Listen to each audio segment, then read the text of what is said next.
Alright. Can we start again? No, we're rolling. Okay.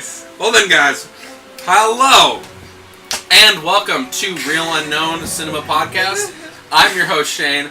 And with me, as always, is the retired co-host, who is now the special guest star in every single episode, Kyle. Hi. And with us once again is our on-again, off-again eating co-host, Isabel. What's up? And today, guys, LGBTQ plus month has ended, and we are now in August. And we will be talking about the 2015 thriller, if you will, The Gift. Not The Gift from, like, 2000, not that one. Is that the one you watched by accident, Kyle? Okay, good, because that's not the one we're talking about today. Today, we're talking about the Joel Edgerton, Jason Bateman, woman also's there, film, The Gift. Loki became main character of the movie, but we don't know her name. What's the name of the actress? I know her name. And her character's name is Robin. Robin. Like it's actually this is what happens after How I Met Your Mother. I thought you might go with Batman, and I was gonna go for Fire Emblem. Oh wow. Sorry, no. See, I'm not that much of a weeb or a nerd actually. Just turns out you're the lame one. Fire Get Emblem's dabbed on. fun. Oh well. More like.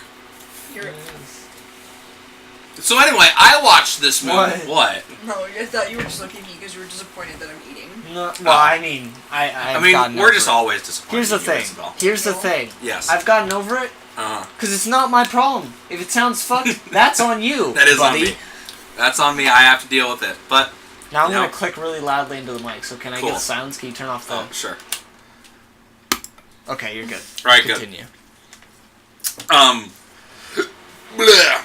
I think today for snacks, we got some Cheez-Its, some white cheddar Cheez-Its to be specific. Of course they're white. They're pretty. Yeah, because I hate all people of color. Yeah, Oh, me too.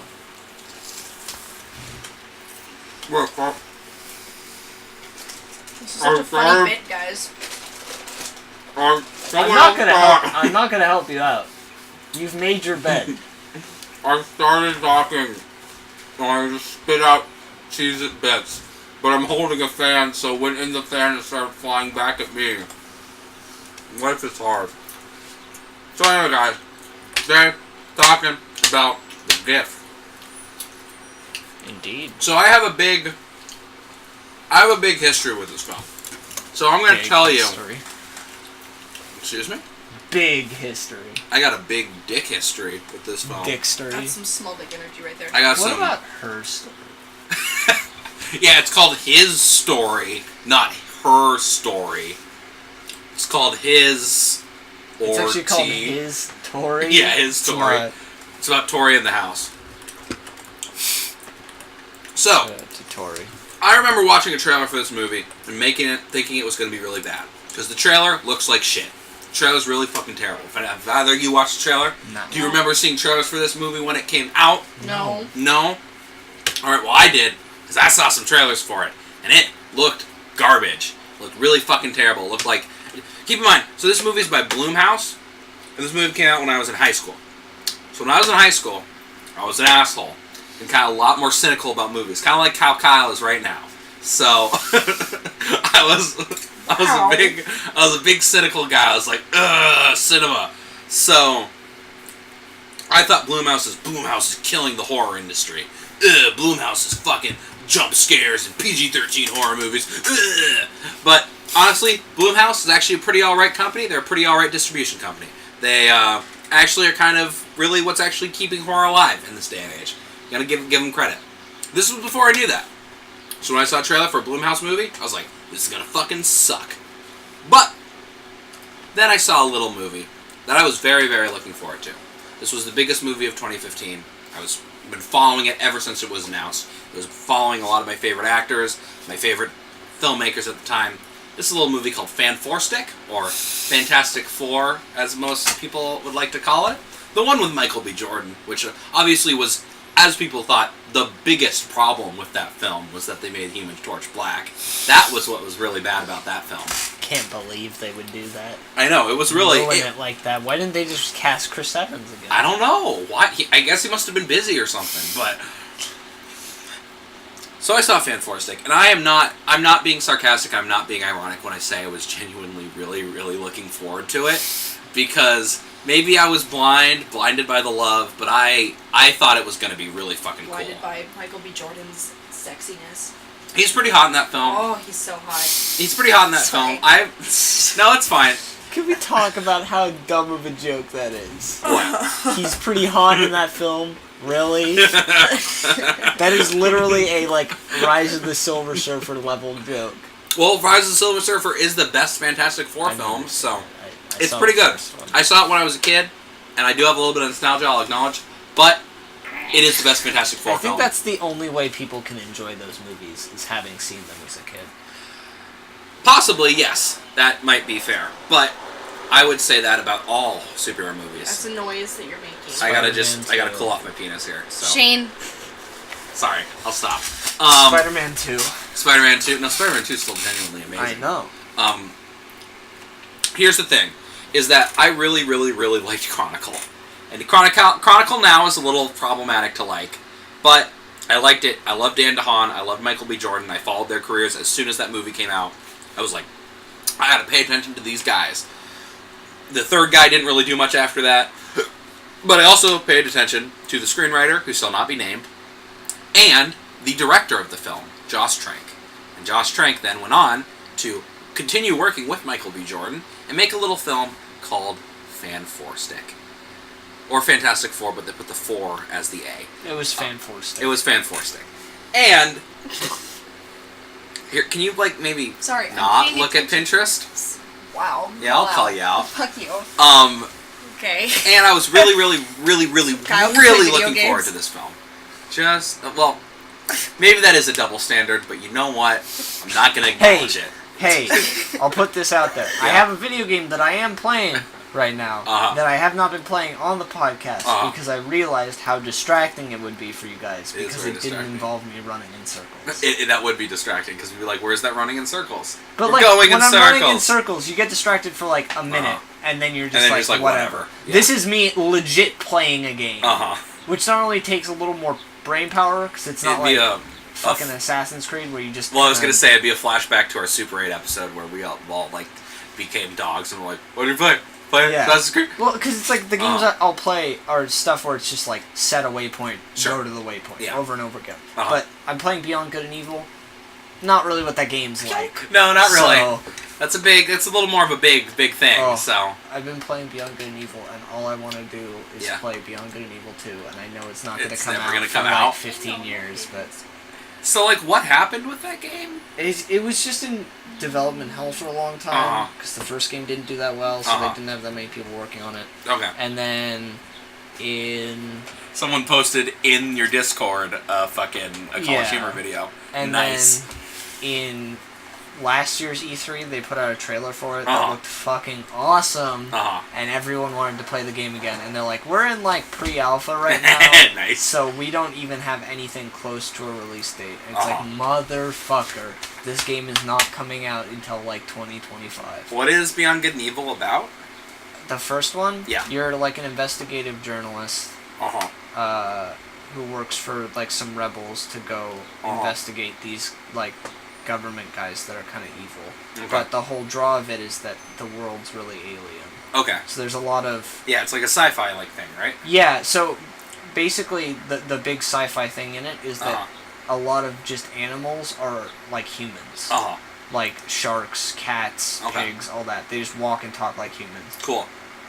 So they're all Yeah, Anthropomorphic. right. They're all I first. saw an And- anthropomorphic falafel one time. That's weird. Disturbing. Also sounds Um, weirdly racist. Isn't that just what the fucking Sausage Party movie was? Did the falafel Yeah, have like a Greek basically. accent or something? It was like, I love fucking goats. No, Or it was something just a racist. logo because I was in Santa Cruz. That's like a really bad Indian accent. It's what you ended up doing. Yeah, and that's what it was in fucking Sausage Party. Anyway, the Sausage Party had fucking...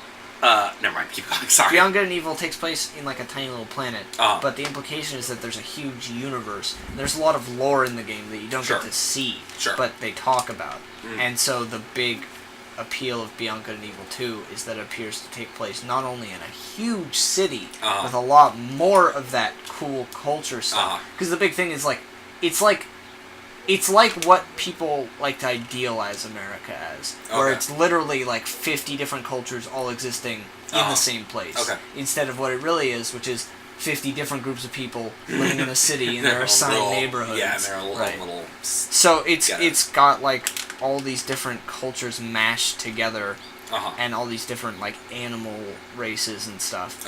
And so, and I think that the idea behind the second game is you're going to travel to multiple planets with huge cities and environments and all this stuff. It looks really fun, and I really want to play it, but I know it's never coming out, and when it finally does, it's probably going to be fucking terrible, because all games that get delayed are terrible. What is the company that's done this? What else have they made? It's Ubisoft. Oh, everyone's favorite company. Yeah, I don't know what subset of it. To be fair, Ubisoft is the only game company right now that's actually making good games. Ubisoft. Ubisoft. Gooby, please. Anyway. Ubisoft. Yeah. They have none. Anyway, let's get back to I like that Isabel is just like tired with being here until I make a dumb joke and then she'll just give me a look. Anyway. Ubisoft. Yeah, Ubisoft. That's fucking real original shit. I prefer Booby Firm, but... You saved it. I'll give you that one. I didn't think it was that funny, to be honest. That's pretty good. Gotta give you that one. Gotta give you that one. So anyway, Fantastic Four. Or Fan Four Stick. Can we talk about the gift? We're getting to He's doing a setup. I'm doing a setup. This is the first act. It's like... Okay, we're gonna make a first act, a second act, and a third get a little act. bit of I'm not me when I'm hungry. Have a Snickers. I don't have any Snickers. Please don't give me a Snickers. That's you don't like Snickers? I like Snickers, but I don't want Snickers when it's like... I had a Snickers recently, and... I guess I hadn't had a Snickers besides like the mini candy ones like you get at Halloween. Yeah. It's not as good as I thought it was gonna be. Like I just prefer Milky Ways, like to be honest. Like Snickers are fine, but like Milky Ways, I'm much more about that. Sorry, let me run a little more. Regerts. Sorry, I was eating a Milky Way. I don't really eat candy bars that often. Because when you're eating a Milky Way, you are incapable of doing your job. It's like you also accidentally do like regrets instead of regrets, or you crash a cruise ship. Apparently, it's like buy our candy, we'll make you bad at your job. It's like a drug. Sorry, I was eating a Milky Way. Also, I was on crack. So, who the fuck are you? Anyway, we're getting off topic. I was really looking forward to Fantastic Four. It fucking sucked. It's a terrible movie. It's probably one of the worst superhero movies and one of the worst films ever made. I was ranting to Matt after I saw that movie about how I was like, what's the point anymore? I was literally like, why even cinema? Why even movies anymore? Like, it's all pointless. Like Hollywood's fucked, world's fucked, movies fucked. Why even watch movies? And I was just baffled of how, and yes, I was being hyperbolic. All alone in your I was white being boy overdramatic. pain. I was being all alone in my white boy pain. But I was like, just, Fantastic Four really killed me. Just and like Destiny 2 killed every Destiny fan. And then the next day, like David Bowie, the next day, I went back to the multiplex, my local multiplex, and I was like, what else is playing? Because I just needed something. I needed anything. Not even to, like, cleanse my palate, but just, like, to make me forget about the pain. And I saw there's a little movie called The Gift playing. And I was like, that looked bad, but whatever. I was like, sure, fuck it, I don't care. Like I said, I've given up on Hollywood, I've given up on the existence of movies. So I might as well fucking watch whatever, this shit film. And I watched it. And it blew my mind. It blew my fucking mind. Did you hear that, Kyle? Yeah. It blew his mind. It blew my mind.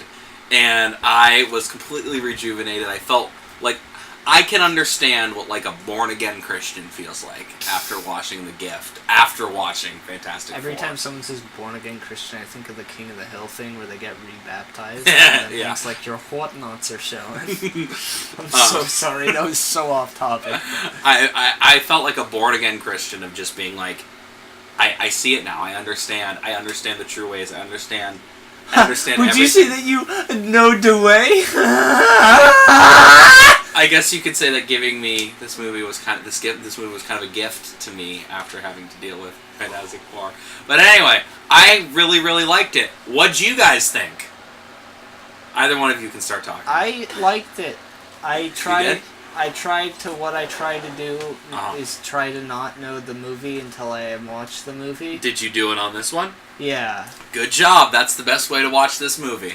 And I really liked the way it's built because it's not, I don't know, it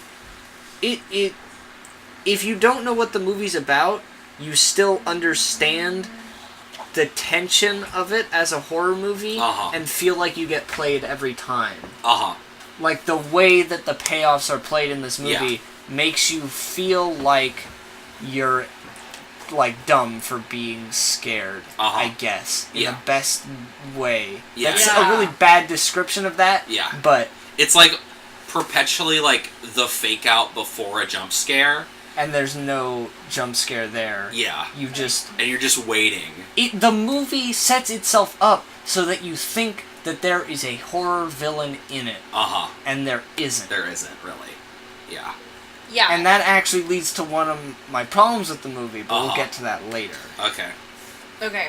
Isabel. I liked how you don't really understand, or you don't really feel how much tension is being built until it really starts teasing. The idea that, spoiler, Joel Edgerton is a weirdo who's breaking into their house. And she's, like, alone. Yeah. And I liked that, where, like, you're like, okay, it's normal. And then, I don't know, at least for me, I just started thinking, oh shit, something's gonna happen, oh shit, something's gonna happen, oh shit. Yeah. I'm like, wait, but there was no, like, I kind of liked how insidious the tension was. Yeah. I thought it was really well directed. I thought, like, the cinematography looked really good. Low-key, the wife is the main character, but the movie doesn't really frame it as such. No, it doesn't. They kind of frame it as like two shitty guys being shitty to each other. Yeah, and she's just kind of there. And then stuck in the middle. When like obviously she's the main character, and I wish that they had kind of put a little more. They could have done. On that. Yeah, they could have done a little more effort of actually making her the main character instead of having it kind of feel like it's about this couple. Like it could have been much more from her. Everything was much more from her point of view, with very few like just character setup moments and stuff, and that would have kind of changed everything to make it feel like much more like it's about her than all of this with all of what happens. Yeah. Because, I mean, spoilers, and you should watch this before watch the movie, but I'm tired of saying that for every single fucking episode, so like it's on you guys now. So I really, really like this movie. I really did not... Like, this movie is probably one of the most, like, building tension, but also, I think, beyond that, just not knowing where it's going, which is what makes it so good, which is why I'm surprised that even though I saw a trailer, I still was like, where is this going? Where is this going? Where is this going? And I think almost the reason the trailer is so shitty is because I think the trailer actually did a good job of, like, trying not to let people know what was going on. So they kind of had to advertise it as, like, oh, it's this stalker thriller, but then you're waiting for, like, that to start happening, and you're like, when is this gonna get, like, a horror movie?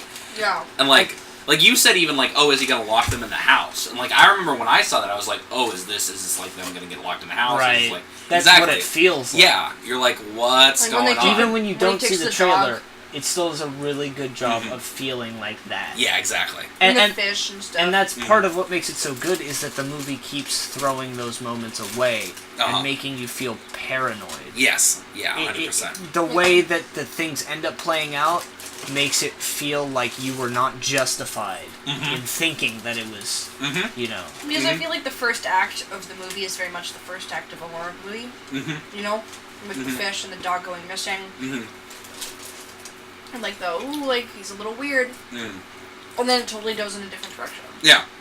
And then you're like, the next part never happens. And I think this does a lot better than something, how you're going to know what I'm talking about, and something a lot of people got upset about. I think this does Firewatch a lot better than Firewatch does. Where Firewatch kind of has that same thing. If you're like, what's going on? Why?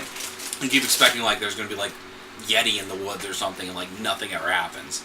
Right. And it gives you very like, oh, the boy went missing because he fell down a cave, and like, oh, the girls are just drunk, and it's like, with this, it's still giving those explanations of he's just a weird guy, the husband's just used to be a bully, but you're still like, okay, but like, why is everything like this? The thing that, since we're kind of getting deeper into it now. Yeah, we're just jumping right in. The thing I really like about this movie is it executed the good idea from John Malkovich in an actually good way. Because the part that was interesting to me in John Malkovich was framing this guy as the main character and then having him be the villain. Mm-hmm. And this movie does that, but actually good and in a good movie. Mm-hmm. Because as the movie goes on, like, it starts and he's already kind of an asshole. Yeah, exactly. The husband. Right off the top. But he's just like that white kind of an asshole dude. That's just who that he you is. Just assume is the main character. Right. You know? But like as the movie goes on, it becomes clearer and clearer that, especially as you learn about his past, that this is a lot deeper than that. Yeah. That he is an antagonist, basically. Uh-huh. And I think it's really... I like the way it's played that this character and every other character that was involved in this guy's past is so focused on it being in the past and them having moved on. But this guy's not. This guy's very not, yeah. He's exactly the same. I thought that was really good. Yeah. And well executed. And it becomes a story about that much more than it becomes a horror movie. Yeah. And I think that's the thing, too, about the twist of Jason Bateman is why it's hard to then make the wife the main character, because I don't know if that twist would be as effective. Because you are assuming he's the main character, so because you need that kind of ambiguousness about this couple, and you just assume because of how movies work, the husband's going to be the main character. And you don't really realize that actually, no, the wife's the main character, and the husband's actually the villain. And it's actually almost like a revenge story, kind of. And I don't really want to dive into the ending. We will, but not yet. It's like, I don't know, it's relevant to that. Yeah, very much so. And the ending, there's a lot of things to talk about on the ending, honestly. Yeah. And I think... See, my one thing, when they're in the house... Yes. And he goes and he makes the phone call, and he's like, I'm with other people, and he leaves. That never gets explained. Well, like, at all. I think the implication is that he left a microphone or a hidden microphone in that room, and then I don't think you ever hear the phone ring. I think he just picks it up and is like, what? What's going on? And I think he pretends to leave so that he can hear what they're saying when he's not around. So he can hear what they think of him when he's not around. And that's why that's why you think it's because Jason Bateman was like, no, fuck you, don't talk to us again, is why he's doing all this. But it's actually because he heard the really fucked up shit Jason Bateman was saying about him when he was gone. That's why he's doing all of this. And he's like, you haven't really changed either. Because his father tried to murder him because of what Jason Bateman said. Yeah. That's why he's doing this. Well, yes, but I think it's gone beyond that of thinking you're talking about how people haven't changed. It's like, he's like, Jason Bateman hasn't changed either. Jason Bateman's just as much an asshole as he was when he was... That's why he's saying I was willing to let bygones be bygones, because it's like, look, people change, and like, if you're not that guy anymore and you're willing to make amends, I'm willing to make amends. But clearly you're not. It's not even about them being friends. No, it's just about saying sorry. Exactly. Yeah. It's just about saying sorry. And I like that Jason Bateman's character is kind of he's so overridden with guilt about what happened that, like, he has to double down as much as possible and kind of redeem himself as being not that guy, even though he so clearly is that guy. Yeah, exactly. And, like, he keeps doubling down on what's familiar to him of being a bully because I feel like he can't own up to the fact of what he did. But that's getting into actor choices, and I don't know if Jason Bateman did that. Well, I'm assuming, as Joel Edgerton was an actor for many, many years, I'm assuming that was a big part of his direction, was helping the actors out. Well, I don't know what Jason Bateman's personal choices were as an actor. That was just what I was speculating about the character. Sure, but I'm just saying... The psychology of the character. I'm just saying that probably that was partially Jason Bateman and Joel Edgerton's ideas. I thought Jason Bateman did a really good job in this movie, because I hate to say it, but Jason Bateman's really good at playing the asshole, I guess. Like, he's so good at it. Yeah. He's so good at it. And one thing I will say is that Jason Bateman in this movie especially looks exactly like my dad. and it was really weird. It is kind of weird because I see it too. It would cut to his face, and I'd just be like, "That's just my dad. Yeah. Like, why is my dad on like on Man, screen?" your dad's an asshole. Dad's a real piece of shit. I will say too. I think Joel Edgerton does a really good performance in this, like directing outside. Like the fact that he does a really good performance and he wrote and directed this film.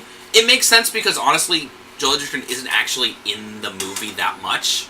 He's in it in the beginning and he's in it a little bit at the end, and in the middle, he's very purposely not in it at all. And that's kind of the point, is you're waiting for him to come back and you're like, when is he coming back? Yeah. And he never does. So I think it's not the hardest thing. It's not like he's making himself the main character and like he's in every shot. But I think Joel Edgerton does a good job. I don't know. Yes. I feel like when you're doing like an actor's doing, like everyone's like, oh my god, he wrote, directed, and starred in it. It's like, you're only doing two things. Like writing is a very separate process from acting and directing. So I think it's easy to kind of multitask two tasks. It would be harder if you were acting, directing, and producing. But still, okay, but you know? Okay. But still, like, I feel like it's less directing is a really hard job. Yeah. And then acting on top of that is making it so much harder. Yeah. So even though, like, this, per se, he's still not in it a lot, so it works, so he could kind of focus on directing. Not every scene he didn't have to direct himself. But even still, that's a lot. That is a lot of work. That's a lot, and I do got to give him credit, because it is harder than just directing, or just acting. Yeah. And you got to give him credit for that. And I think in this movie especially, I really appreciate him actor more than anything else. Kyle, I'm surprised you've been holding off on your prequel jokes, but I think, I never really was a big Joel Edgerton fan before this movie, but, I'm sure you were, but, like that Uncle Owen, prequel Uncle Owen, could you never get past that in this movie? You're always like, man, no, Uncle Owen became a creep. Yeah. I don't usually have that problem with movies. Okay. Well, mostly because outside of like Samuel Except Jackson, like Johnny Depp. Sure. He's always him. Yeah. You know? Yeah. Yeah. So I don't know. I really enjoyed. I hadn't seen this movie again since I saw it in theaters, so it was nice for me to finally go back and watch it after kind of all this time. Because this movie, I don't talk about it a lot, but this movie really influenced me at the time. This movie really, was when I say I was born again, this movie really infected and influenced how I thought about cinema. Like, how I thought about how a movie should be and, what makes a movie good and, what makes a movie cool. And though I'll admit, I've changed a lot since then, there are still a lot of parts of me that I do really can credit with at least originating, there we go, V, originating with this film. Mm-hmm. And, I was so influenced by this movie, I wrote a play that was influenced by this movie. Did you ever see, not the one about the little girl, but did you ever see the one about the therapist and it was a ghost and the therapist? I don't think so. Okay. Well, there's a fire YouTube adaptation. Don't watch that. I'm not. Check out. There's not going to be a link in the description for that, so don't worry about that one. Very Hashtag. well shot. I might try to get that one copyright strikes, so no one can see that anymore. But yeah, I wrote a play that was very influenced by this, and just not directly, but just in the style of waiting for something to happening. And always being what's going to happen, and nothing happens. And you're when's something going to happen? And there's actually another movie that I will admit maybe does this a little better, called The Invitation, that we will definitely talk about. Great. That is and it's almost even a spoiler for saying that much, but it is kind of in that style of very tense horror movie of what's going on. Anything you want to, any of us want to say before we talk about the ending? Because I feel like that's kind of inevitable. Anything about the first two acts of the film? Oh. Yes. There's stuff in this movie that typically would be considered kind of bad writing. But it works. There's the whole thing where they suddenly introduce, a drug addiction plot. Oh, sure. 2/3 the way through the movie. And generally when that happens in a movie, it's pretty bad. Mm-hmm. But the way this movie's structured, you're not given that much information at the beginning. It's very spread out. Yeah. And exposition is just kind of introduced naturally into the story. There's not... Like, I can't think of a time in this movie where there's exposition that's fit in where to help the audience understand. Sure. All the conversations where you learn about these characters happen because they're talking to someone about that thing. Yeah. And I think that's really... And I think the movie kind of... You're supposed to mostly learn about them through context more than anything else. Like, you don't really think about it at the beginning, but, like, why are they moving to LA? Right. When they say they haven't been... When they say they haven't... Like, the kid... I guess Jason Bateman grew up here, yeah, but, like, they never... Why are they moving to LA if, like, they didn't live there? Why did they move away? Yeah. Well, they got a new job, but what was wrong with their old job? Why he says he got a new job, yeah. But there's so much more behind it that you learn about. Yeah, like, I mean, I think that it's like... They talk about... People get job offers all the time. Yes, but it's... In this movie... True. You hear him say he got a job offer, and you just think, oh, okay. But you don't stop to think what more there is, and it's not until you later think... You look back at everything you were given that you're like... Oh shit! This was set up. Yeah, but it's not set up in a way. Yeah, they moved because she was really struggling. Yeah, in New York. with addiction. Yeah, addiction, and like that's why she lost the baby. Exactly. Right. And it's not set up. But they never say anything. Exactly. Yeah. And it's not set up in a way where they do foreshadowing where you can guess the twist. Like with a lot of foreshadowing, you're able to be like, oh, so that means that's going to happen. That means that's going to happen. This is rather set up as a way that when the twist happens, you feel like it's out of nowhere, and then you look back and you're like, oh wait, no it's not. They've been talking about this. They've been setting this up. But it's been so subtle that it's not really been a thing, and you've not really been thinking about it. Yeah. So, and like, because it's really just implied that, like, she had a miscarriage because she was abusing drugs. And, like, that's a pretty heavy thing. And they don't... And it's only talked about when Jason really talked about when Jason Bateman confronts her about like the pills, and he finds the pills that she stole, and that's what I really like about this film too, is because it really is like at its core it really is kind of a drama, and like a lot of horror movies, and we talk about this in the Cthulhu episode a little bit, like a lot of horror movies are dramas, but this one is really a drama. This one is essentially just almost a hardcore drama. I wouldn't even go so far to say it has thriller elements, but I would not say it's a thriller. It's shot like the first act of a thriller. Yeah. But what happens is not what would happen in a thriller. No. It's framed as a thriller, which is what makes it so tense. But if you framed this in a different way and had almost everything happen in the same way, it would be an entirely different movie. Yeah. That's what makes this so interesting and unique, especially, is that it's all about the direction, and a lot of times. It's all about the direction, and I think that's why Joel Edgerton is a surprisingly really fucking good director, because he really just makes it work. And Joel Edgerton, I guess he had made one film before this, or at least I think he had written maybe a film. This might have been his first directing debut. He actually... A trailer today, when we're recording this, it'll be 2 weeks from now, but today, when we're recording this, a trailer just dropped for his new movie that he wrote and directed, which is very, very different than this film. What's the movie? It's about a teenage boy who is gay. Oh, Boy Erasure? Erased. Not eraser. That's not a word. It's about a teenage boy who is gay. Erasure is a word. Erasure? Erasure. That's not a word. Erasure. That's not a word. E-A. Yes. S-U-R-E. What does that mean? Isn't E-R-A-S-U-R-E? Is it? What is this word? You mean like eraser? No, erasure. I don't know what that is. Okay, let me look it up. Do either of you know what that is? Yes. You're both on your phones. What? I'm looking it up. I'm looking up the one person who's in like one scene in this movie. I really recognize her face, but I don't recognize anything she's in. What? Oh, yeah. You know. Anyway, it's about a teenage... removal of all traces of something. Obliteration. Okay, fine. That's what it means. Okay, fine. It's E-R-A. Okay. Erasure. Okay. But anyway, it's about a teenage boy who's gay, and his parents send him to a gay, a Christian, camp. Luke, for maybe gay that's kids. Kiddo, one of the Oscar kitties. The final Oscar kitty is finally going to get an Oscar nod. But he did, wasn't he nominated No. for... I don't think so. I think he was. I don't think so. I think he Anyway, was nominated for Lady Bird. Was he nominated? I think he really was nominated. for Best Supporting Actor? Yeah, I think so. Really? I think so. I don't know.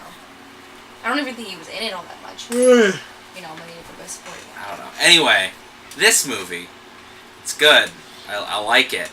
I like, you're right about the exposition, and I like, that's actually a big part of what inspired me when I wrote, I don't keep meaning, I'm saying this not to jerk myself off, but as like how it affected me when I first saw it, about how the dialogue was and how it was kind of, it felt a lot more natural and it felt very almost anti-exposition-y. People love to be like, this movie's dialogue is real. Uh-huh.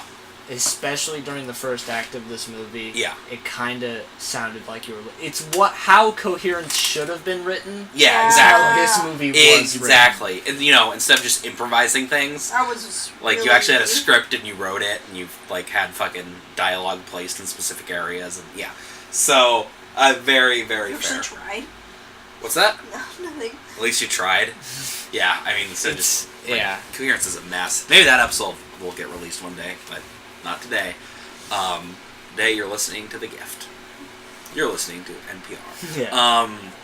Anything else, guys, before we... I mean, I kind of really want to talk about the ending. Yeah, I do too. Isabel, how's your hair going there? It's going great. Thank you for asking. So, for the listeners, Isabel is tying her hair into, like cornrows, I guess? What? Like, she's just getting a full-on, like cornrows, just... I fucking hate you. You really shouldn't have dreads. It's yeah, not... it's pretty fucked up. And I don't think... Okay, you know bow braids isn't the actual term, right? Yes. I can kind of segue us into the ending. Then let's segue us into the ending, boy. Okay, so I really like how this film starts wrapping up. Okay. So his wife is still all anxious about this creepy dude because she saw him again. And he goes and finds this guy supposedly to apologize. And the guy doesn't accept his apology. Yeah. And he kind of freaks out. Yeah, a little bit. He goes a little bit crazy. Yeah. And he Accept my apology. He beats this guy up. Yeah. Because he won't accept his apology. And he goes back home, doesn't tell his wife about it. Yeah.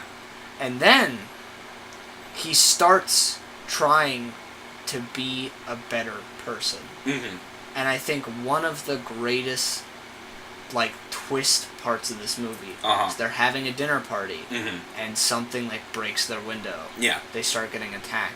He goes outside and it's some dude you've never seen before. Yeah. And it's the guy that he fucked over on a promotion earlier by spreading lies about it. Which is something they only implied. Yeah. But it was very obvious to me that had happened. Yeah.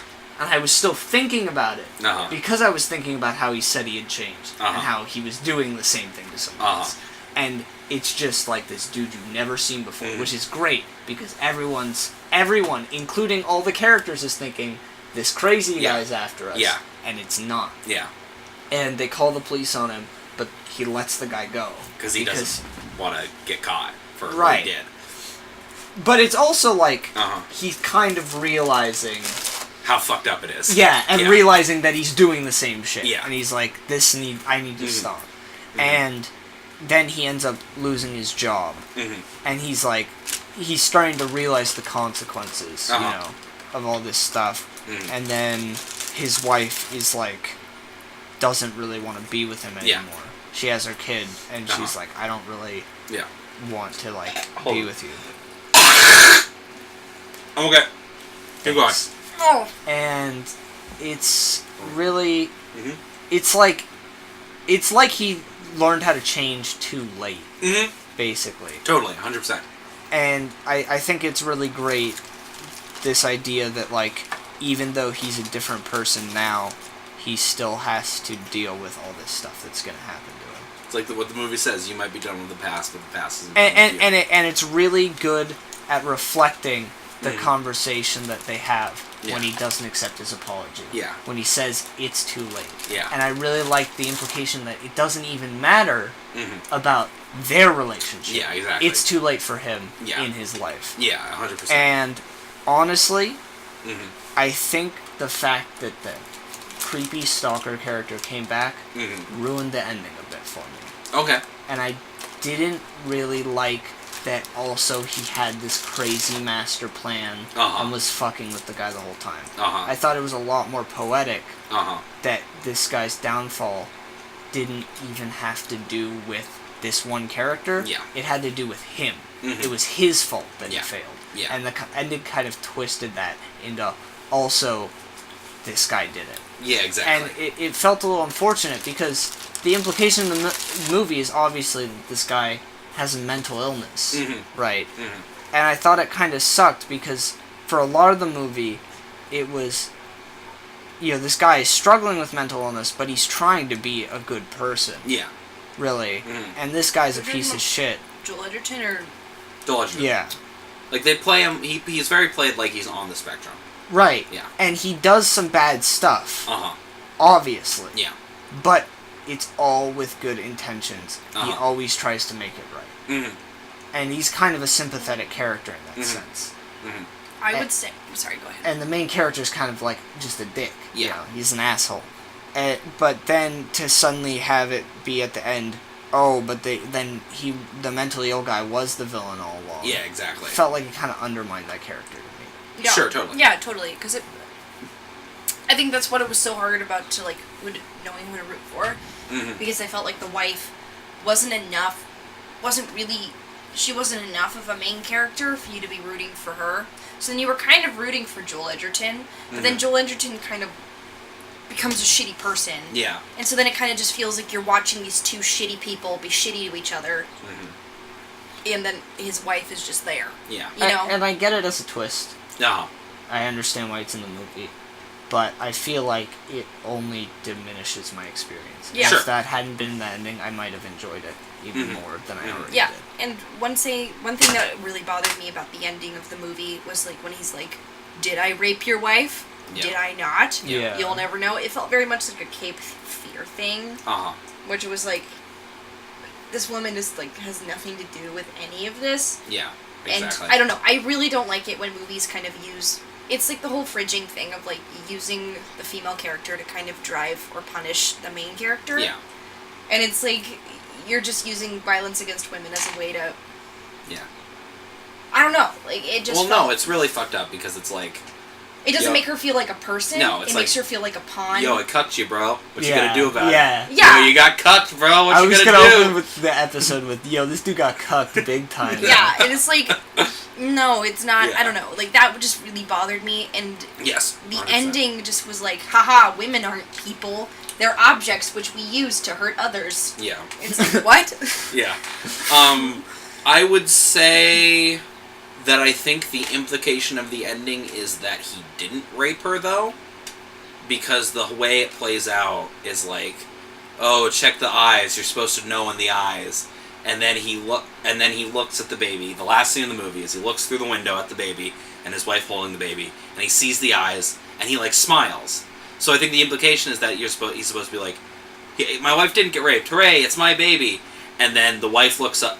Let me finish. It's my baby. Let me finish. This Sorry. is what he's thinking. Yeah. That's what the character is thinking. I know. Just giving you some and then he looks at his wife and he's smiling. He's like, "Yay, it's all okay." And the wife looks at him, and then the nurse closes the curtains, and because she wants him to. And then he cries and falls on the floor. And the ending of the film is still that he did this to himself. Right. He played himself. The ending is supposed to be that it is his own undoing.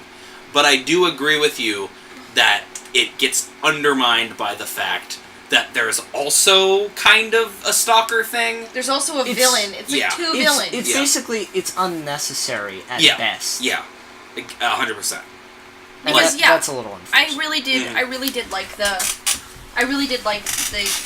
when it was just Jason Bateman, and then to have Joel Edgerton also kind of be a bad guy. Yeah. And you could also kind of make the argument that a lot of other stuff that happens in this movie is very hard to... It's very vague crime. Things that can't really be dealt with by the police. Sure. But are still... they're still bad, but it's you don't have enough evidence, or it's not actually illegal or whatever. I mean, and then the ending is like, this is very clearly something you could have this man arrested for. Like he filmed himself breaking into your house and assaulting your wife. Yeah. It's like, this is just take that to the police. Yeah, exactly. And I'm like, is he gonna? Right. Not? Yeah. Which is why it feels. Or is she gonna fucking go home and like see that tape? Or, like, yeah, like, exactly. What? Like. And because like the thing too is that almost because you are right, like the dog could have just run away, like he killed the fish, but you don't have evidence that he. And they say that that's part of the scene is they're like, we can't do anything about this. And like everything else, he's tested the water. He's creepy, and he's like. He's weird, and there's like social things that are like a little like social cues that he's kind of not average and like kind of passing a lot of like, but nothing he's doing is like outwardly being like, I'm gonna get you. Like it's always like really subtle stuff. Is why it works. What I like, is that she thinks that he's harmless, and she thinks that he's a nice guy, and it isn't until Jason Bateman plants that in her head that she starts becoming paranoid. You know, it isn't until he's like, this guy's fucking crazy, this guy's fucking like that. And he's only doing that because he doesn't want to have to deal with the past. And he's doing that because he doesn't want his wife socializing with this person. Because... Which I guess you're right, it would have been more effective if it turned out he wasn't. If it turned out he wasn't, and you kept thinking he was going to do something, and it was just... You would have had to change the ending a little bit. You couldn't have maybe had the titular gift of the gift, but But like, imagine if, he's at the beginning. They say they don't want to see him again, and then the other times you see him they happen to see each other while she's at the store. Yeah. And it's treated as a stalkery thing, but it's also pretty clear that it was just a coincidence. Yeah, exactly. He goes and beats the guy up, and then he's just not in the movie again. Yeah, exactly. And you keep expecting something, but he's not. Because he's moved on with his life. Or even, like, you see him at the hospital, and he's not faking it. He's like, that's the thing that really sets the wife over, is, like, he's like, yeah, your husband came and beat me up. And then that's the thing that she's like, oh, fuck this guy. Fuck, I'm done. Like, you think it's gonna be... Like, you could have even done... You think it's gonna be, oh, no, there he is! But he's like, yeah, I'm at the hospital because your husband beat the shit out of me, so... He gives her flowers, and it isn't until the very end where you were like, oh, so he's also a fucking asshole. And then he pulls off the cast. And he's like, he's a fucking asshole who's also manipulating her to get to him. Yeah, as cool as that bit is, where he pulls off the cast and walks away, that actually is kind of illustrating kind of the fact that it's like the thing that made him more sympathetic is faking it, kind of ruining the whole idea of that character. And I think it could have been a much more effective twist if it was just Jason Bateman the whole time. I guess my thing is that this movie feels like it's trying to have its cake and eat it too. 100%. Like, it's trying to be like, he is a crazy stalker, he is a crazy, like, weirdo guy, but he's also sympathetic, and it also is Jason Bateman. But then you just end up with two villains. You could argue that the point of the movie is that everyone's an asshole. Yeah. But that's a much less interesting point. Also, than the one we're getting out of the wife isn't an asshole. The wife is completely innocent in all of this. And you just kind of feel bad for her, because she's getting manipulated by everyone. And has, like, a lot of anxiety and shit. She's abusing drugs! I guess really the reading you can get from this are all men are terrible, I guess, is really the biggest reading. In the end, like, all men are fucking trash, I guess, is really the reading from this. Because, it could have done... But because the thing is, then, what we're saying is that if it's just all Jason Bateman, then you can't have that, like... You can't have the climax that this entire movie has been building to of, like, tension. You can't have that, like, oh no, scary moment. And the fact is, the moment that it has is so small that on its own it's almost nothing. But the fact that it's been building so much is it's purely that reveal is what's so big about why it works. Because you've been building up tension for so fucking long. Well, but how did this movie review? A lot of people really liked it, but no one saw it. Because it came out when Fantastic Four came out. Because people shit on Fantastic Four, but they did see it opening weekend. I would not be surprised if this movie would have gotten worse reviews without a twist at the end, even if it would have been a better movie overall. Sure, I think agree. A lot of people would have been disappointed about not actually having any tension to it. Yeah. Which is a fantastic way to make a movie where everyone's Because it's not just your expectation going into the movie, which is a super artsy thing to do, where they're like, oh, we're going to make a trailer this way and then have it be a different way. Yeah. But this movie manages to one-up that, because it doesn't matter about the trailer. The movie makes you feel that. Exactly, yeah. And it's not. Uh-huh. And that's a really cool artsy thing. But it wouldn't have been a horror movie if there wasn't a twisty thing at the end. It wouldn't have been, and it would have... I mean, you're right. Okay, well, it did make a good money for its budget. Because it's a Blumhouse film, and they fucking are Yeah, it made $12 million. Yeah. It was made on $5 million. It was made on $5 million, made $12 million. It made its money back. That's Blumhouse's whole model. It's like, let's make the cheapest fucking film imaginable. We'll get all the dumb kids to see it because it has jump scares, and we'll make our money back. And every now and again, we'll release Whiplash and Get Out, and just fucking roll make something dough. amazing. Yeah. Well, they'll make something amazing or Whiplash. So, wow. like, yeah, that's the thing. Is that it's like his Blumhouse's whole thing is like occasionally we'll release a really good film, mostly just shit, so we can keep our company afloat. But you know, I can respect that though. Here we go. So basically, this review just basically summed up everything that we said.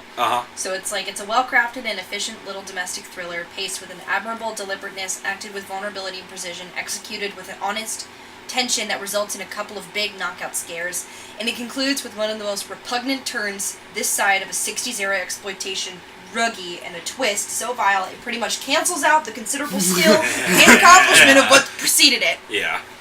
I think really there's one thing that this podcast brings to the table. We're not very hyperbolic. Yeah. And a lot of reviewing is hyperbole and expression of words. I feel like we just kind of mellow it out a lot. Sure, yeah. That's something. There you go. Just think about listen, since we're thinking meta-narrative anyway. Yeah.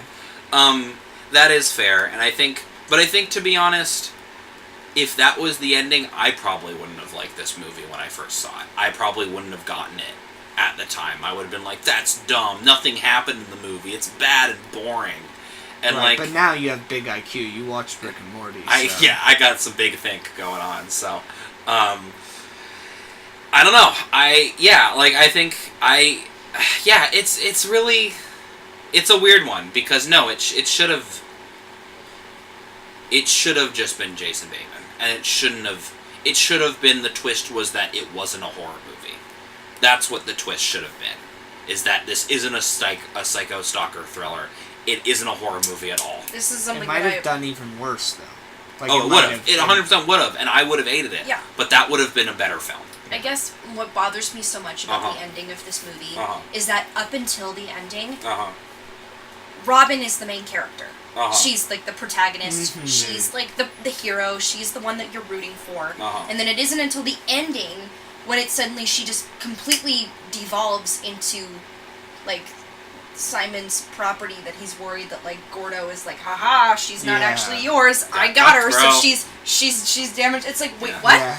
So it's good. Soiled it. Yeah. It's like that was just like my biggest problem with the ending, and why I was like really enjoying the movie up until then, is that they the toxic it's supposed to be making a comment on toxic masculinity. But then it feels like it perpetuates toxic masculinity. We once again get back to the thing that theoretically there's a difference between a director's intent and what happens on the film. Right. A director's opinion and a character's opinion can, in theory, be different, but it almost never is. Almost never is, and we have 99% of the time. Yeah. It is exactly the same. Yeah. It happens with being John Malkovich. Yes. Happens with this movie. Yeah. Happens with whatever. Solo. Right. Solo. Yeah. So, I don't know. I mean.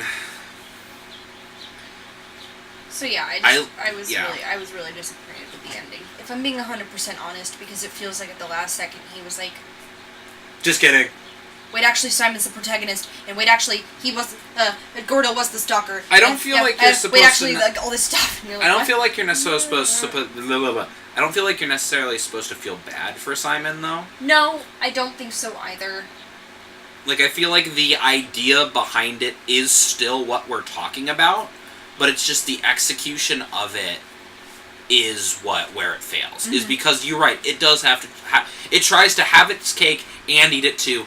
And have the ending that fucking it's actually all his fault, but also have the ending where he actually is a psycho. You can't. It's too many things. The other problem is that, like... Even if the whole Gordo plot hadn't been in that ending, you still would have had a movie that ends with suddenly Simon's the main character. Yeah. And Robin's no longer the focus. Yeah, you would have to drastically rewrite the ending.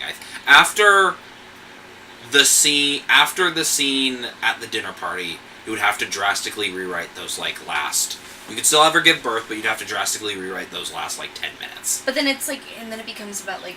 Who's the man? Like, whose baby is it actually? Right. Oh, exactly. thank God it's my baby. You need to take all of that out. You need to take all of that out. That's just so weird, because this movie... I felt like this movie was really commenting on bullying and, like, what it means to be a man and, like, masculine culture. But then it just straight up just becomes such a perpetuate... I don't know. I was like, and it's really, I was like, wait, what? And it's unintentional. It's unintentional, because, again, the ending isn't... The ending is supposed to be implying that he didn't rape her, but that's also not the point. Is that it's still Simon fucked himself, and he put himself there. But the way it happens, you still get a plot about who owns this baby. Yeah, because exactly. It's obviously not the mom. Yeah, obviously not the woman who fucking created it and birthed it. Yeah. I mean, and besides, we all know life is from conception anyway, so absolutely. So, I don't know. I think what you would have needed to do is, you would have needed to do it. She gives birth, she goes to the hospital. Gordo's there. You think, oh no, he's gonna murder them! And then he's just like, no, I'm here because I got beaten up by your husband. And then she's like, you beat up this guy, you lie, you're always a liar. I'm divorcing you. Well, and that's the ending. The big problem there is that I think there's too much of a space in between those events. Sure. I think he gets beat up a few weeks before the rest of that. You would have to do it literally where, like, he beats him up, he goes to his wife, he accepted my apology, and then he lies to him, and then they're at the dinner party or something, and it's all happening. Or he beats him so bad that he's in the hospital for multiple weeks. Like, he's got a lot of broken bones and stuff. Sure. Which could be more effective. Sure. You know? Yeah. Like she's had her baby. Or something, She gets up for the first time or whatever, and is walking around and sees him in one of the rooms. Yeah. Sure. That would have also probably been more effective. But yeah, I think that the first 80% of this movie is really good. Mm-hmm. It just needs to stick the landing a little better. I think that's what... Because so much of... Here's how to summarize every movie ever made. Yeah. Man, those were 2 good first acts. If only the third act was good, that's all movies. What was the last movie you saw that actually had a good ending? What was the last movie you saw that had a good third act but a bad first 2? I don't think that's possible. I'm... Cabin in the Woods. Hey now. That's mean. I didn't mean that. But it's so common. Even movies people love, like Wonder Woman. Terrible third act. Yeah. Just a mess. Terrible climax, at least, Terrible well, that's what I mean. Yeah. That last fight is just... Yeah. It's not... It really, I don't know what it is. People just can't end movies. Yeah. I think it's because... I don't know. I think people make movies by coming up with the premise and then coming up with the ending. Sure. And I think to have a really solid ending, that's kind of where you need to start. See, what's funny to me is that I was reading there was like the screenplay book that was recommended to me, and I was reading it, and there was a part in it where the guy's like, when you're writing your screenplay, this is how you're telling human beings how to live. This is your idea of morality and what morals should be. And I was like, I don't think that applies to The Gift at all. Like, if this was what fucking Joel Edgerton was like, all people should be like this. Yeah. And this is how humans are. I'd be like, this is... I would say, like, we've been talking about how, like... I would say that maybe, I think if anything, Joel Edgerton would believe that all men are trash.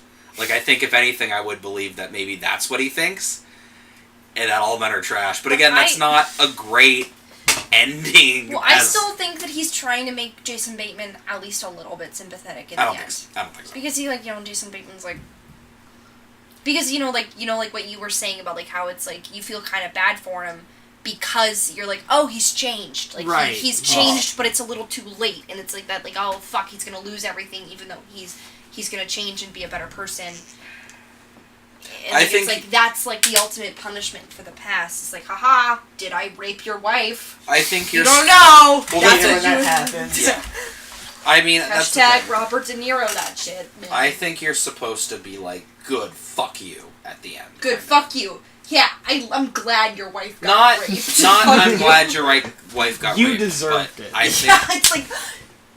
You deserved it. You were asking for it. Yeah. You were asking for it. That's why I hurt this unrelated person. I think you're not supposed... But you are supposed to be like, good, your life is ruined. Like, that's, I think...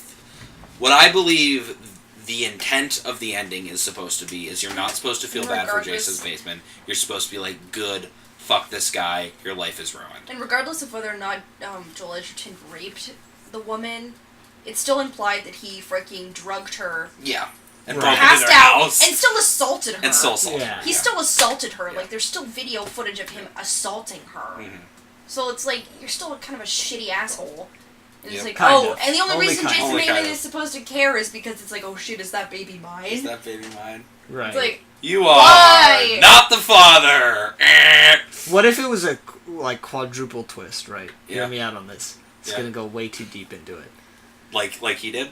Watch this. He went way too deep. He's freaked out about the baby, right? No. And he does something to let her know about how freaked out it is and how much he cares that it's his baby. And it turns out that she planned the whole thing with him, and she's like, this is why you're an asshole. Because you don't care about me, you care about the baby. That would be pretty good, yeah. But that's like 8 levels of twists, and no one would like watching that ending. It's like Atomic Blonde level of convoluted. It really is. It ends where they ride off into the sunset together. Yeah, she actually has been having an affair with Gordo the whole movie. Yeah. I feel like that, honestly... Yeah, that's... Yeah. It's a mess. Yeah, I don't even know. Yeah, that's a mess. Well, guys, we made it to an hour. Here's what we're going to do. Yeah, what are we I'm going to look up movies with good third acts right now. And it's going to... You realize you're only going to get movies with bad third acts, though, right? Good. I know, I just want to see. It's like The Godfather. Yeah. What movie has a third act that takes it from a good movie to a... No, that's... What films have a successful third act? Here we go. Okay, let's go. What do we got? I hope that raccoon comes back. He was Indiana Jones and the Last Crusade. There you go. I mean, that's a perfect... That movie is a third act. Yeah. It's perfect. Can't argue with that one. I guess I didn't think about that. You know, you think about... we're talking about indie movies a lot, so I was trying to think of movies we'd watch. Indiana Jones movies. But if you think about classic movies like that, or like Star Wars, they don't have weak third acts because it's a different type of movie. Well, because they don't have space for... Star Wars has a lot of space, though. Indiana Jones 4 has a weak third act. I would say with something like that, the third act is strong because it's just blow up the big thing or something. No, that's what I'm saying. Yeah. It's such a simple premise. Sure. That it is easy to name a good third act when you think about movies like that. But when a movie tries to make a statement about something, it usually falls apart at its end. Sure. That's fair. Yeah. Any other things? Billboards didn't. No, not at all. Not at all. Hey man, racism would end if we all just got along. I mean... Come on, guys. At least he did fire. At least he did a fire, yeah. That's the good part. I thought Lady Bird had a pretty successful third act. But that's just such a slice of life. Solo had a good third act. Like, Lady Bird just kind of, like, is about a year in this girl's life. So the ending kind of is just she's at a different place in her life. Well, no, it's like her, like, recognizing where she came from, and then she calls her mom, and she's like, thank you for everything you gave me. I'm sorry that I... rejected that for so long. She really didn't. Her mom's just kind of an asshole. My mother was a drunk alcoholic who didn't give a shit, like, an abusive alcoholic who didn't give a shit about me. And she, like, slams the door. Sure, but... Okay. I don't know. This isn't the Lady Bird episode. I don't know. There's very... It's just difficult in general. Any type of medium is going to struggle with having a really good... third act that concludes well. Mm-hmm. And I don't know what causes that. it must be, like, if you don't start building from an ending. Yeah. Like, if you're focused on a theme, the ending is going to sneak up on you. And sure. you're not really trying to write an ending, I guess. But if you wrote something for an ending, like, if you're writing, you know, because all writing has, like, theming or morality in it. Sure. So if you're writing for a point to an ending, like, if you're writing for a climax, the third ending's probably going to be a lot stronger than if you're theming your whole movie with it and then just have to end it. Yeah, you write the ending first and then work your way. Work your way back. That's how I write all my scripts. Yeah, how do you write that? We write in reverse. Come up with the ending. Uh-huh. Think, that's a funny joke. And then go, oh, fuck, now I have to make the whole... Yeah. Fuck. Well, it's also true, there's a line from Adaptation where there's this script writing teacher, and he goes, wow him in the third act. Doesn't matter about the first or the second. If you wow him in the third act, then your movie's great. And I think that is true. I think maybe it's hard to say you can think of a movie that has a bad first and second act and a good third act, because if the movie has a good third act, you're not going to remember the rest of the movie. You're going to be like, wow, that's great. Like, I would say, honestly, Godzilla is a good movie that has a bad first and second act and then has a good third act. Because the first and second act of that movie is pretty boring and nothing really happens. All the movies I can think of with bad first, second acts have bad third acts, like Rogue One. Well, those are just bad movies, then. But it's just a bad movie. Like, it just is. I would say,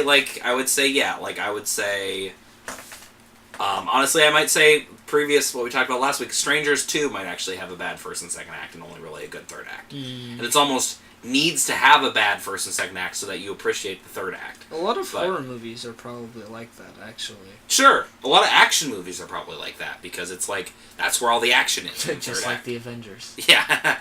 Except all the acts of the Avengers are fucking terrible. I mean, if you think about it at the time it came out, that's basically how the Avengers is, because can you name an event that happens in that movie before the big New York fight?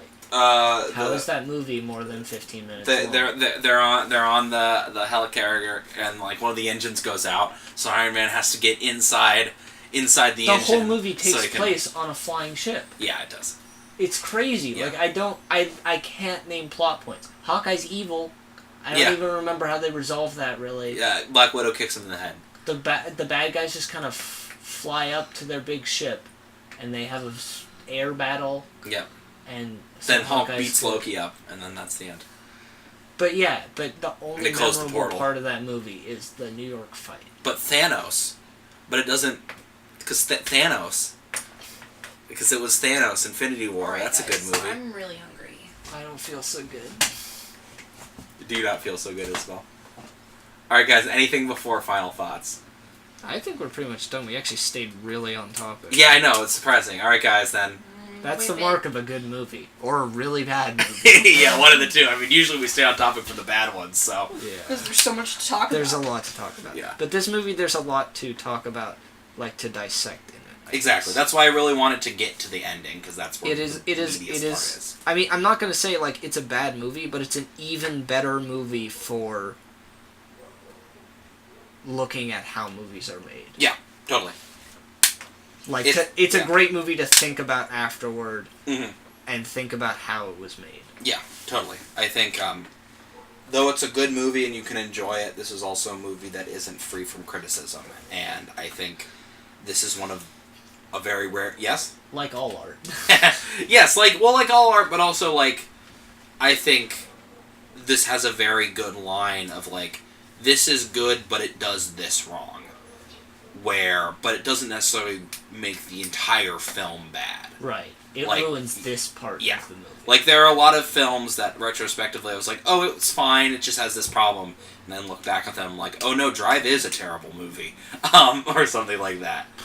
That's a movie with a bad first and second act. And third act. At least the third act is intelligible or scripted. You know. Alright guys, final thoughts then, before Isla goes back on her phone. Pretty good. Kind of fucked up third act. Yeah. Could have been better, but overall pretty enjoyable. Definitely top 10 of movies we've watched for this show, because a lot of them are bad. Well, where would it go in your top? What is your top 10 for movies of this show? Number Number 1 is number 15. I don't know because I can't remember. There have been some really good movies. Speed Racer was good. Yeah. Jackie was good. I'll always like Cloud Atlas. Yeah. It has its problems. Yeah, I know. Cthulhu is good. Cthulhu's great. What else was up there? Okay. I'll put it to you this way. Yeah. It's below. Jackie. But it's above Fantastic Mr. Fox. Okay, sure. That's fair. A good way. That's a good place to put it. Because it's not quite. Because we either talk about pretty bad films, kind of bad films, kind of good films, or really, really, really good films. So what movies don't we talk about, Jane? It's not quite in like. We just talk about like passable movies. Fantastic Mr. Fox is the perfect 5 out of 10 for rating on this show. Yeah. It is the most neutral episode we made. Yeah. And it's the most neutral, movie. Where it's like, I enjoyed this movie, and I can't think of anything good or bad to say about it. So, I would say, it's not quite there in the Jackies and the Cthulhus, but it's almost. Right. And you're seriously not going to talk about Chasing Amy? Is that seriously not on your... Oh, right. I forgot that we recorded an episode. I mean, you weren't really on that episode, so I guess you're not fair. wrong. I wasn't. I listened. I would put Chasing Amy, Jackie, Cthulhu, Speed Racer, then this. I can't think of anything bad. The Cloud Atlas in this. I would put it. And then maybe Bound than this. I don't know. But I'd still definitely put it top 10. Forgetting about Jupiter Ascending. Oh, I put Jupiter Ascending as number 1, obviously. That's 0. Like, that's gonna always be the best. But, right. So basically, it belongs in the flawed art category. Yeah, totally. The Tron Legacy category, as I like to call it. No, thank you. Tron Legacy is flawed, but it's not art. Wow. So, movies like Jackie are almost perfect. Yeah. Almost as close as perfect as you can get. The same way that we feel about Cthulhu, there's arguments to be made for flaws in that movie. But as an art piece, it does everything right. 100%. And this belongs in the same category that I think Cloud Atlas is probably at the top of. Yes. Which is, this is a great piece of art that has a really major flaw in it that can definitely bring down your experience. Cloud Atlas is almost kind of the conjoiner between those two categories. Is. Yeah. It's the 8 out of 10 of those categories. Yeah. And then we get to Fantastic Mr. Fox, which is a nice glass of water. Right. And then below that, you have movies that have enjoyable moments, but are not great. Not great. And I think the conjoiner for that, and the bottom of it, which is just movies we actively hate, is Solo. I think Solo is the glue that holds those together. Really? Because Solo is awful. It's so bad. But I cannot say I did not have fun in the movie theater seeing it. That is fair. It was still fun for as many times as I went, wow, that's horribly racist, or wow, that's just the cringiest thing I've ever seen. I still had fun at some level. Sure, it's not Rogue One. No, it's not Rogue One. But it's not Episode 6. I said Solo was the worst Star Wars movie, and then I corrected myself because Rogue One exists. Rogue One is definitely worse. It is worse. Solo. It's definitely worse. By far. I had no fun watching it. Because it's less even at the very least, it's less interestingly bad. There's less to talk about on why it's bad. Here's the thing. Yeah. If Rogue One was not a Star Wars story, it would be the most unwatchable piece of garbage anyone had ever made. Yeah. If Solo was not a Star Wars story, it would be a pretty bad heist movie. Yeah, exactly. But Rogue One cannot exist without Star Wars, and it's bad because of that. Yeah. Yeah. What would you say is the worst film we've talked about on here? Drive, probably. Drive is down there. Just because it's our last Jedi episode, essentially. Drive is negative. Are y'all forgetting Coherence? Coherence technically doesn't exist. But yes, Coherence is pretty funny. Coherence is above Drive, because Coherence has an interesting concept behind it. Sure. It is... No. Hear me out. Okay. It has the idea of artistic merit, but it is so deeply flawed you cannot see it. Sure. Drive has no artistic merit. Yeah. Its concept is bad. And the execution is bad. Yeah. There's no saving it. Yeah. I'm trying to think of something worse than Drive or Coherence even. We watched some bad stuff in the beginning. Yeah, we did. I mean, here's the thing: is like, what about the Moose movies? The Moose movies are just whatever, though. Like, you can't rate them on the scale because, like, Patterson. Yeah, it's okay. The farther I get away from it, I think the more I like it. Yeah, as like a concept. The more Only Lovers Left Alive it's bad. It's bad. It's a bad movie. It's really bad. That might be like really down there because it's like that's down there. I struggled on that one. I had to watch it at double speed and I still hated it. Yeah, it's really fucking terrible. Come on. Yeah. I'm even thinking like unreleased episodes, but even then I can't really.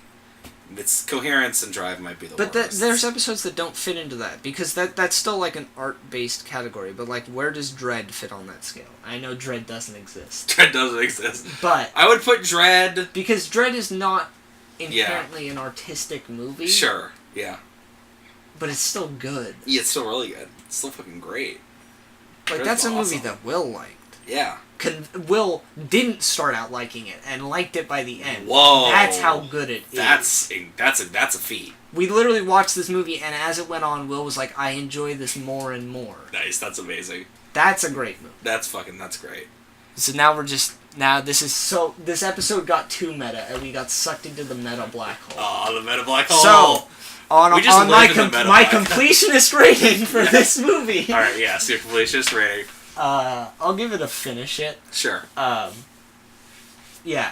Right below Cloud Atlas.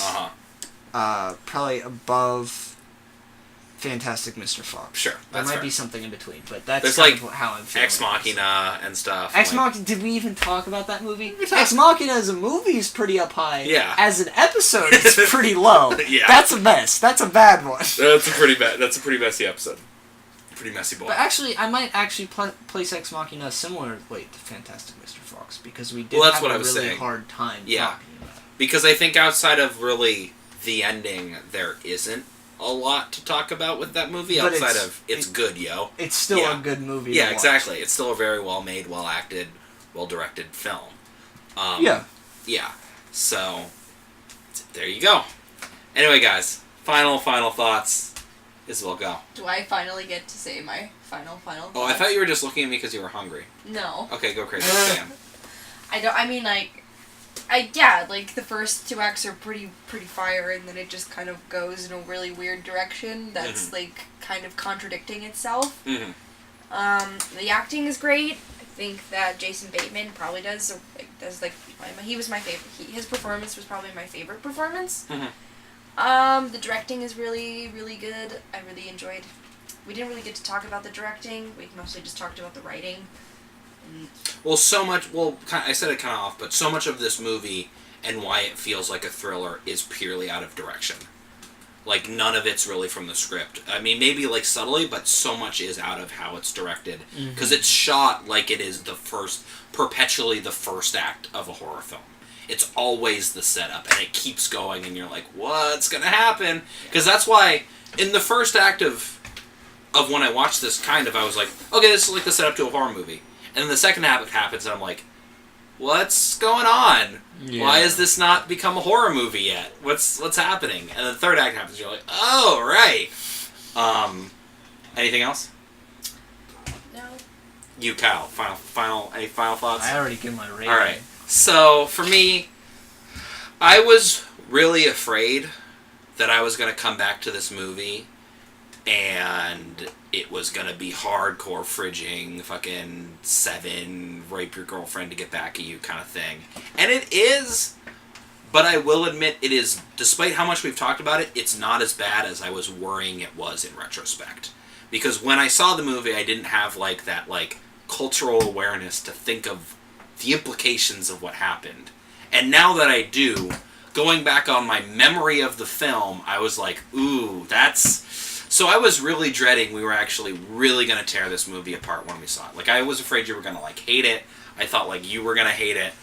I was really thinking we were going to tear this movie apart. But, I will admit, most of it holds up really well. And for how much this movie meant to me and influenced me when I saw it, granted, I was in a very vulnerable position, but I was how much it influenced me. Fantastic Four just beat you down. It really did. It's like after you get out of an abusive relationship and you just like find someone who's not that abusive, and you're like, yep, Shane, that's exactly what it's like. I know. Exactly. I've struggled. Like. I know what it's like. The struggle. Hashtag. They say the pain a woman feels when giving birth is so great that she can almost imagine what it's like to watch Fantastic Four.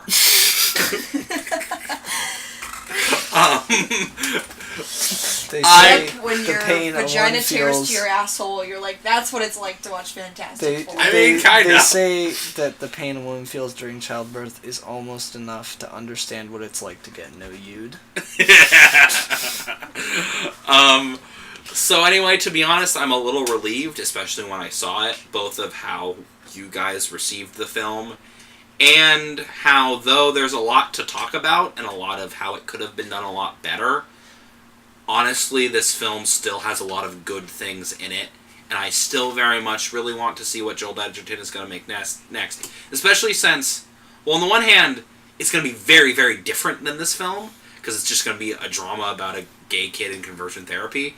But also, I would like to see him honestly try another horror film. And see, maybe even make more of a straight horror film. Or maybe try to do something different.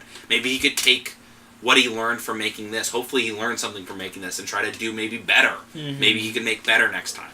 But, to be honest, I'm actually very, very relieved that this film still holds up pretty well. Because I was really worried.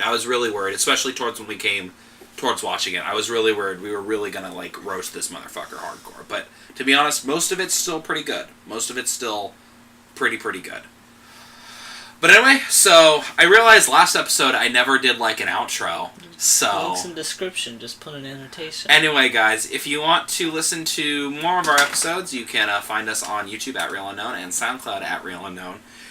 You can follow us on Facebook at Real Unknown or Twitter at Real-Unknown. And if you want to email us the film that you think has a terrible first and second act and a great third act, or a great first and second act and a terrible third act, please email us at realunknownpod@gmail.com. And where can we find you guys? I'm not on the internet. What about you, Kyle? Well, you heard earlier that my internet access doesn't work on my computer. So. All right, yeah. So, I guess these two, I don't want you to find me. I'm at PewDiePie on Twitter. Yeah. I mean, you're about as, like, blonde as him. Oh, I found him. No, you're not. You're not at all. I wish. PewDiePie! Brofeast! Oh, Jesus Christ. So anyway, guys, I don't have really anything else to say here now, but except that it's been real.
So, are we recording again?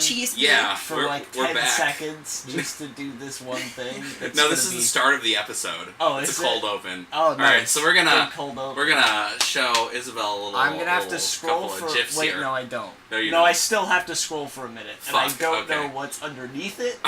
Well, we're gonna find out, and I will give you a play-by-play description. Please don't. Only if it's legal, all right?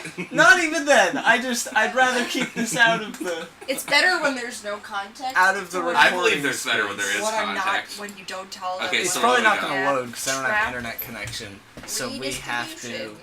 All right, well, I'm gonna have to sit here and wait. All right, guys. Well, anyway, welcome to the Real Unknown Cinema Podcast. There it is. I'm your host Shane, and with me, there it is. As always, is my retired co-host, who's now the very special guest star on every single episode, Kyle. Hi. And with us once again, it's our on-again, off-again co-host, Isabel. What's up, everybody? And today we're jumping right What's in. What's up, invaders? What's up, guys?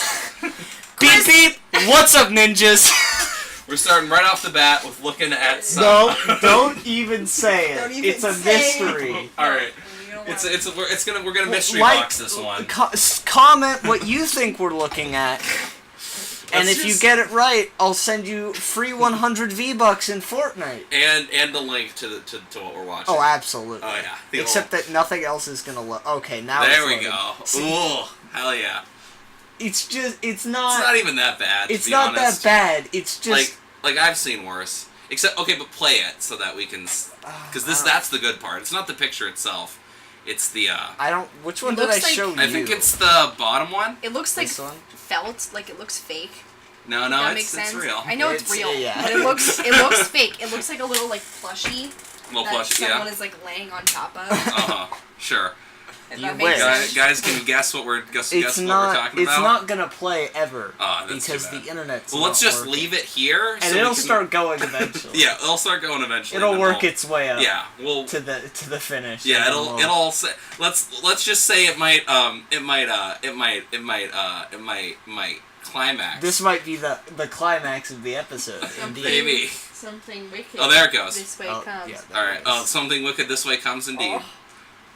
Yeah? Alright. Hold on. This might actually not be the one. I don't know if this is the one. This might not. No, it's not the one. I think it's the top one. It's the top one. So we're in for even wilder ride, boys. Yeah, it was the top one, indeed. Indeed it was. No, it wasn't this one either. Are you sure? I'm sure. It was the one, it was in a position like the bottom there.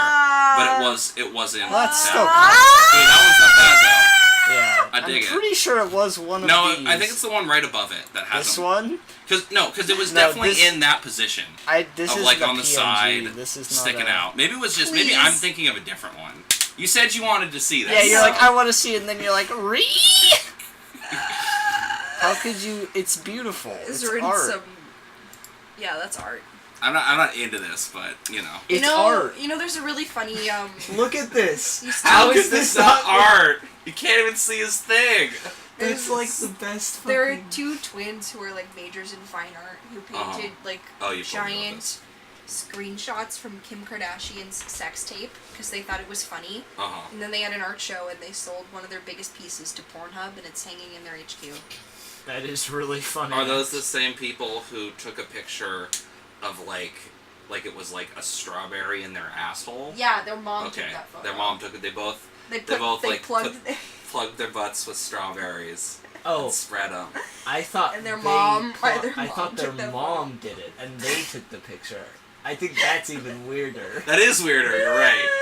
I'd hope there was a full video on that one. It's kind of like the worst. Like I want my phone back. So do you know the game show I Want My Phone Back?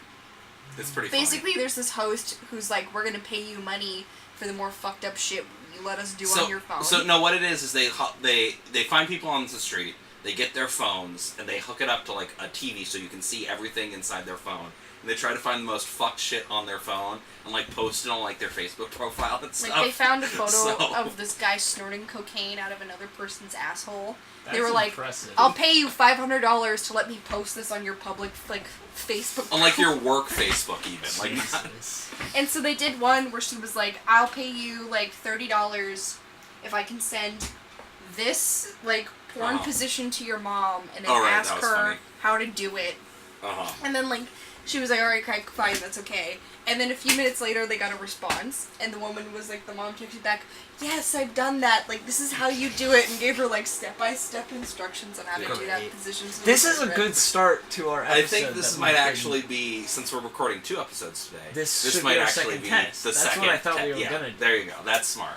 That's smart. Well, so, why don't we stop wasting time talking about sex positions and actually get into that? What else is there to talk about? I mean, like, there's plenty of sex positions in Atomic Blonde and The Gift. Is there? Oh, well, there's one. Mostly missionary, but... Anyway, I'm going to end this. You don't remember any sex in The Gift? Well, then you're forgetting a big part of The Gift. So this will be the one we play at the end of The Gift. I was planning this one for The Gift. Perfect. It's a little more fucked up, which is why I think it really works well. Yeah. Anyway,